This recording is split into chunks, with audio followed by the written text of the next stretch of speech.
आ आ आई. Yes. ब ब बदक. क क कणीदार. आ?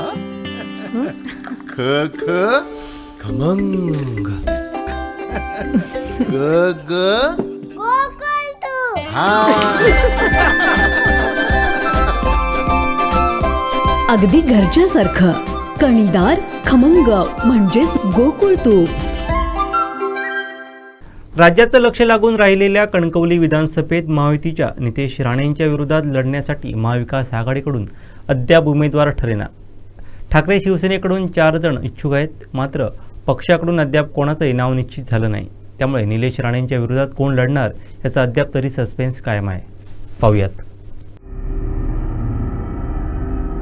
राज्यात विधानसभेची निवडणूक जाहीर होऊन 4 दिवस उलटले, मात्र महायुती महाविकास आघाडीत अजूनही जागांच्या चर्चेचं गुऱ्हाळ सुरू आहे. राज्यात राजकीय दृष्ट्या महत्त्वाच्या असलेल्या कणकवली विधानसभा मतदारसंघाकडे साऱ्यांचं लक्ष लागून राहिलं आहे. संपूर्ण महाराष्ट्रात सध्या चर्चेत असलेले नितेश राणे हे महायुतीचे उमेदवार असणार आहेत, परंतु त्यांच्या विरोधात महाविकास आघाडीकडून अद्याप उमेदवार ठरला नाही. ठाकरे शिवसेनेकडे असलेल्या या जागेसाठी सतीश सावंत, संदेश पारकर, अतुल रावराणे, सुशांत नाईक हे 4 जण इच्छुक आहेत. मात्र पक्षानं अद्यापपर्यंत कोणाच्याही नावाला पसंती दर्शवली नाही. त्यामुळे येथे संभ्रमावस्था आहे. ठाकरे सेनेत इच्छुक असलेले 4ही जण या जागेसाठी दावेदार समजले जातात. या 4ही जणांना काही दिवसांपूर्वी पक्षश्रेष्ठींनी मुंबईत बोलावून मतं जाणून घेतली. त्यानंतर या चौघांना थेट तुमच्यातील एक उमेदवार ठरवण्यास सांगितलं होतं, मात्र त्यांच्यात अजूनही एकमत झालं नाही. सध्या सावंत, रावराणे, पारकर यांनी आपल्या तिघांपैकी कोणालाही उमेदवारी दिली तरी चालेल असा सूर एका बैठकीत काढला होता. मात्र युवा सेनेचे नेतृत्व करणाऱ्या सुशांत नाईक यांच्या भूमिकेकडे साऱ्यांचं लक्ष आहे. त्यांनी अद्याप कोणतीही भूमिका स्पष्ट केली नसल्याचं कळतं. या 4पैकी कोणाला उमेदवारी मिळणार यावरती तेथील जय पराजयाचं समीकरण ठरणार आहे. कारण भाजपकडून रिंगणात असलेले नितेश राणेंचं तगडं आव्हान यांना असणार आहे. ठाकरे सेनेकडून इच्छुक असलेल्यांपैकी सतीश सावंत हे मागील निवडणुकीत विधानसभा लढले होते. त्यांनी अवघ्या 20 ते 25 दिवसात निवडणुकीची तयारी करून 56,000 मतं घेतली होती. जिल्हा परिषद अध्यक्ष,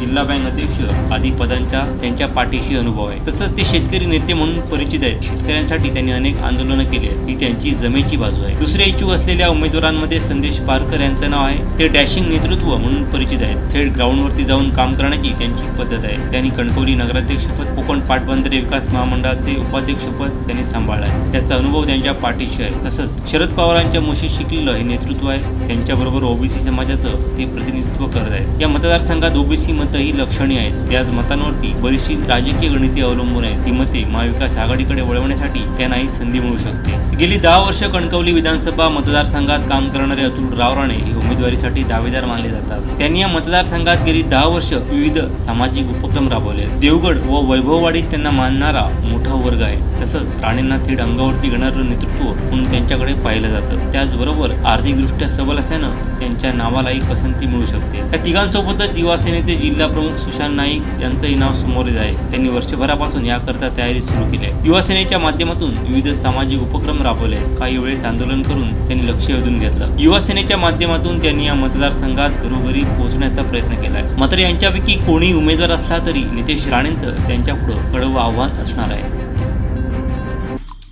आमचे दिवसभरातले सर्व अपडेट्स, ताज्या घडामोडी आणि थेट लाईव्ह पाहण्यासाठी सबस्क्राईब करा, लाईक करा कोकणचं नंबर 1 महा चॅनल कोकण 7 लाईनचं YouTube चॅनल.